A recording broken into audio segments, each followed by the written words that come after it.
Ukuphi bafo kunini ngikubheka nalapha endlini yakho sengifikile lutho. Ngisesitokisini mfowethu ngilanda amaphoyisa. Amaphoyisa kulande makwenze njani manje futhi sekwenzeni manje mabuya? Akusuye yini ulondeka mfowethu.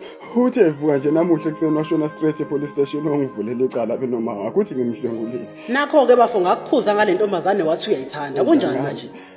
Angazi nami ngani ngenelwe yini. Ngicela nikhulume naye. Nimtshele noma sule icala mfowethu yini engake ngimenze yona enza ukuthi azangimoshele impilo yami kanje. Lana akangilayanga ungibulale ngiphila straight. Ngiyakuzwa mfethu nami ngazi mfethu kodwa ke sizozama njengabafowethu. Ningazamba mfowethu enzani. Uyazi ngilala ngingambethe lana iboshwa zangihlukumeza ngibizwa ngomdlwenguli.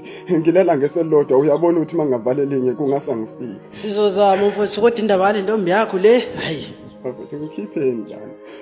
Ngikhipheni la. Khululeka mfowethu khululeka hlisa umoya wena hlisa umoya.